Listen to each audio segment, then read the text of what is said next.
Hola, and welcome to our weekly adventure on High Plains Passport. We have reached segment 4 of our series about El Salvador. We are taking a look at the country through the eyes of its artists. It has been through a little bit of luck, and is now my great honor to introduce the following. His name is Antonio Bonilla, and he is just the man to talk to about art and culture. I find Antonio in the mid-morning light, standing next to a scaffold 4 stories high. He's been here painting for a few hours now. We are at the conference center in San Salvador, which is the site of Antonio's latest artistic endeavor. The place is steadily getting busier as lunch hour approaches, and I can see why this would not be the ideal condition for his inspiration. Amidst the sidewalk traffic facing the mural is this fountain, and it's really loud like an orchestra. Bueno, mi nombre es Antonio Bonilla. Antonio tells me that the mural commemorates the 1992 peace accord in El Salvador. He's working his way from left to right, currently in the middle painting a scene of Oscar Romero, the Archbishop of El Salvador. Romero's assassination is considered by many to be the tip of the iceberg that gave way to the 12-year Civil War. The first scene of the mural, the one to the left of Romero, is a depiction of Cain and Abel. It's an obvious religious reference, yes, but also a reference to war, more so a war among brothers.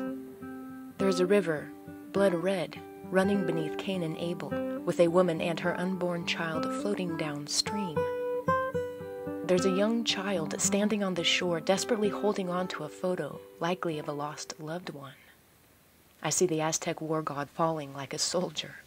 There's a man covering his face in terror, screaming. This piece is incredibly powerful. It's so powerful that I can almost hear the cries of that man.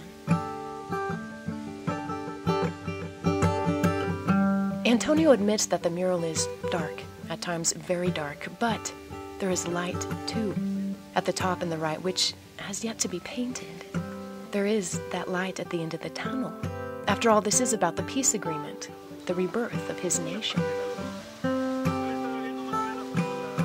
I applaud Antonio for tackling such an undertaking, from light to dark, not just through color, but through the symbolic figures that tell the story of his nation. Antonio accredits art for encouraging his insight. It has enticed him to look at life and the crossroads of his life in a greater depth.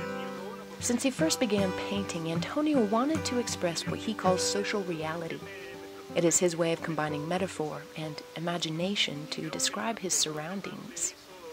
Once Antonio saw how the global image of El Salvador was violence, he began to reflect this in his work, not for reasons of politics or propaganda, but because it was his social reality. Antonio is known for his rather graphic and often gory figures, and his satirical approach to the pictorial art of El Salvador's history. He says that since El Salvador is his mother country, her history is part of his identity.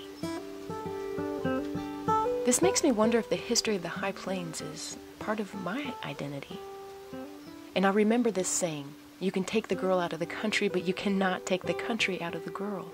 And I don't think that Antonio could easily separate himself from his country, which is why his art, his social reality, continues to shape and illustrate El Salvador. High Plains Passport is written and produced by Valerie Smith, music from Jose Gonzalez and myself. Many thanks to the Cultural Relations Board of the City of Garden City, Kansas, a resource for intercultural awareness, education, and celebration among all people. Information is available at garden-city.org. Discover more on our website, hppr.org.